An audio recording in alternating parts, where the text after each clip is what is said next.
there, Pretty Girl Club. Welcome back to Cleopatra, where we talk about everything pretty girl logic. Now, I saw the previous video that I made about envy really resonated with a lot of you, and I'm so happy to see a lot of you sharing your experiences in the comment section. Yes, like I said, we are here to validate each other's experiences because no one knows what we go through, especially as beautiful women. Now, a while back, a friend and I had a conversation, and she said something that really made me think. She said she would rather deal with a shady man than deal with a shady woman. And I really thought about that, and honestly, I really see where she was coming from, because shady men, and men in general, underestimate women. However, women see us as their equal.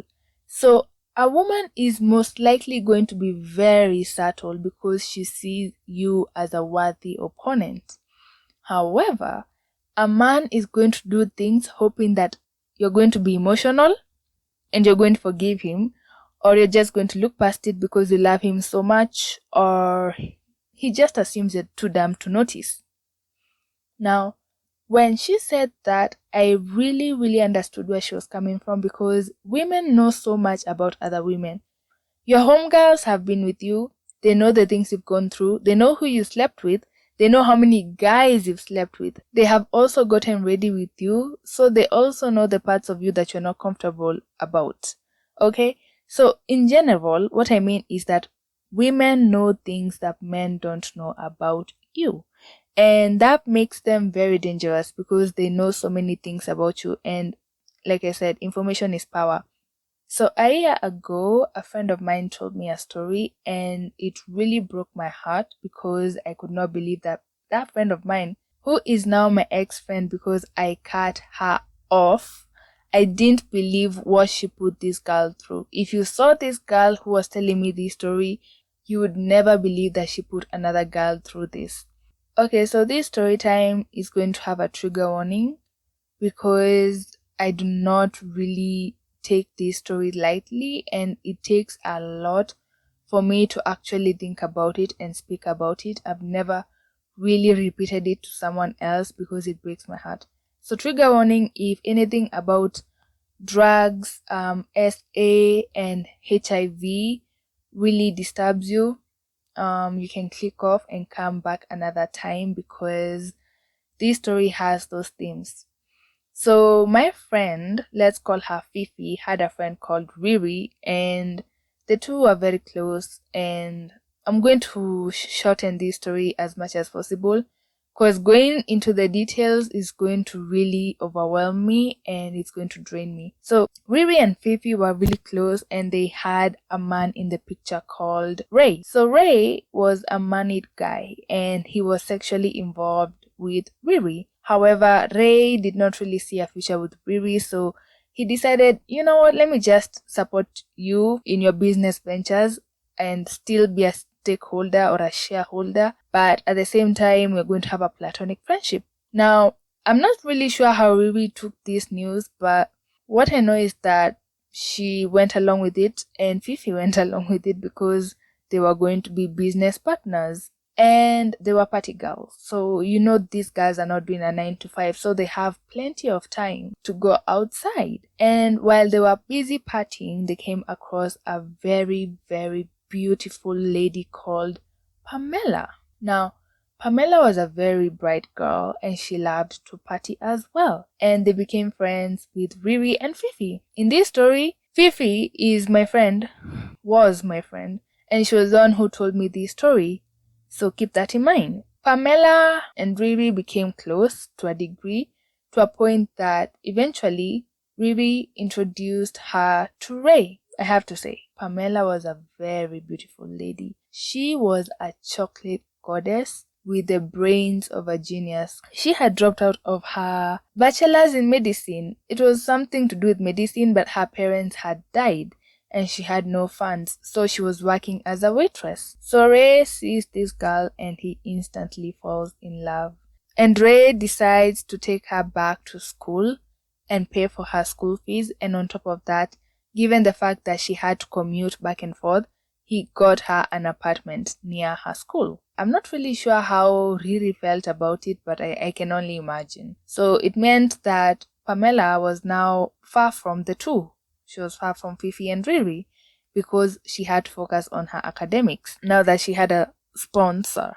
But eventually, Ray and Pamela started dating, and she was living comfortably, pursuing her education, and everything was great. However, Riri and Fifi started feeling some sort of way and decided to go to parties without Pamela.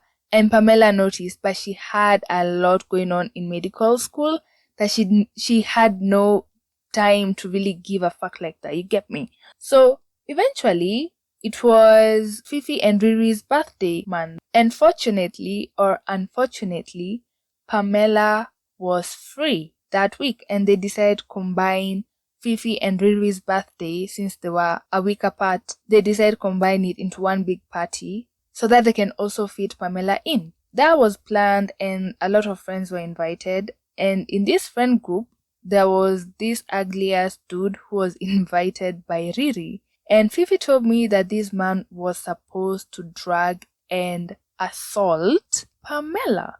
And I don't really understand why Fifi wasn't really doing anything. She didn't even give Pamela a heads up. She did nothing. She was an NPC in this story. So anyways, I'm mad at her.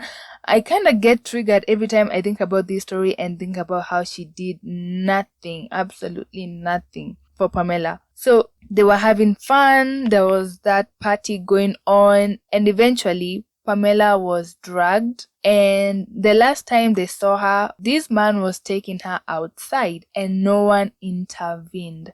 I don't really understand how no one intervened.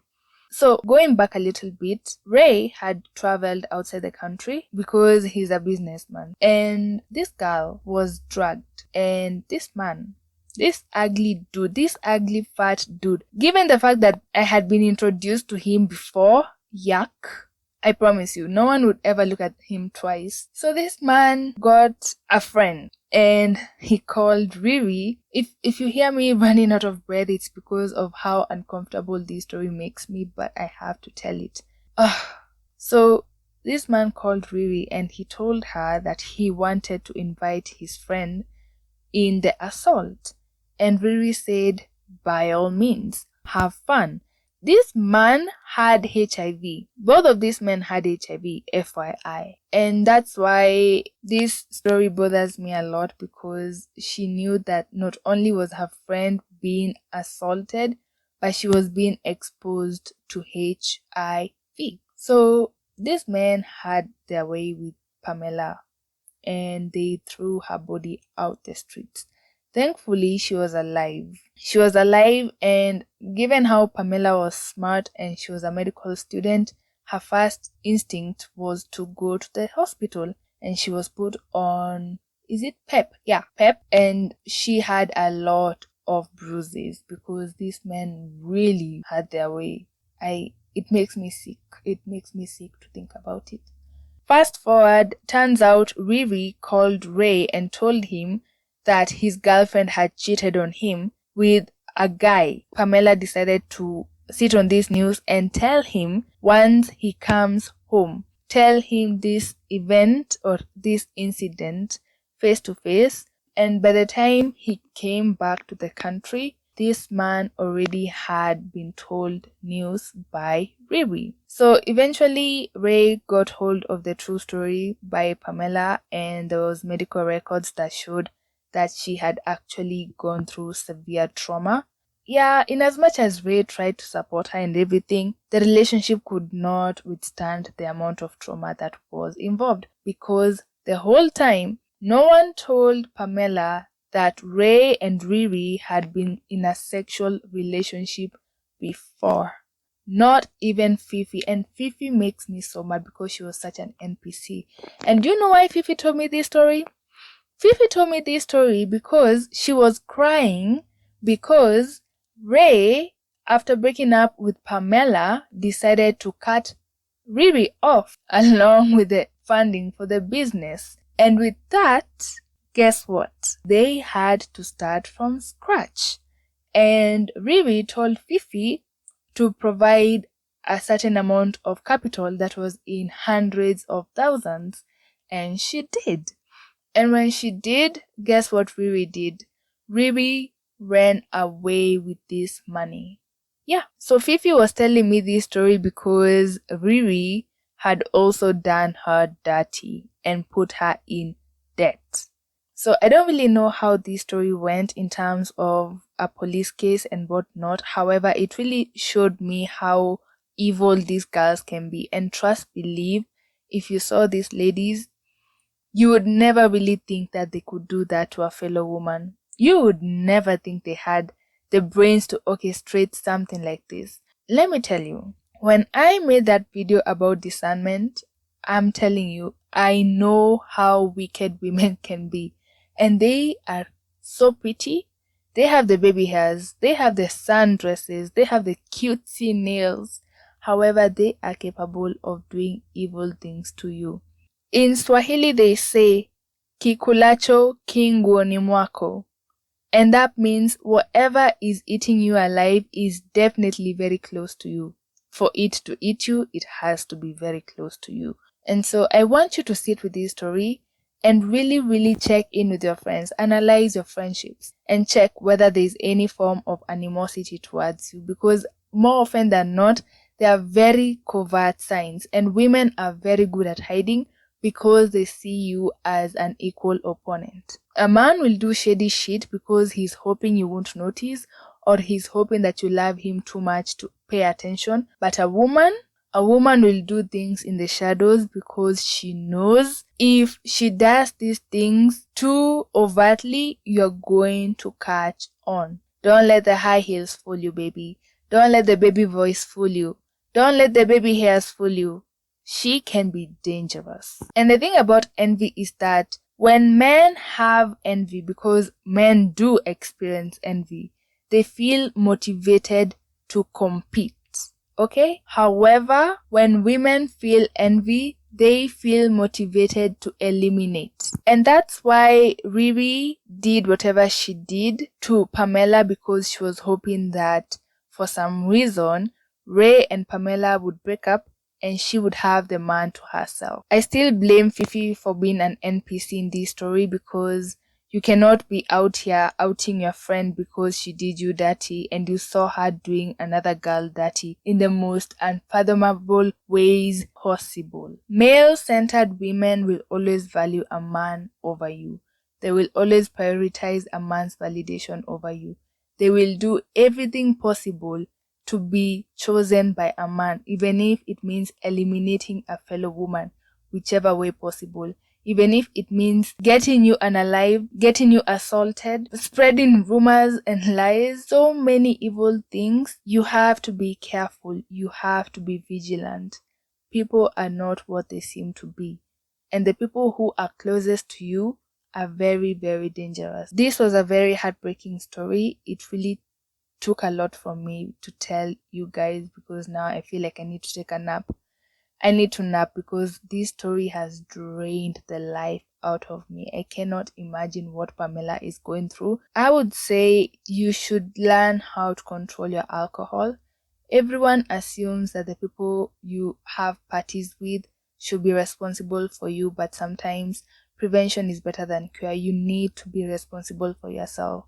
I have heard so many stories about women being intoxicated and taken advantage of while in the state of intoxication. If you can't quit alcohol, just drink responsibly and always prioritize yourself. Choose yourself. So I definitely feel like I should end this video here because truly I do need a nap. But share your experiences with me. What do you know? What do you think?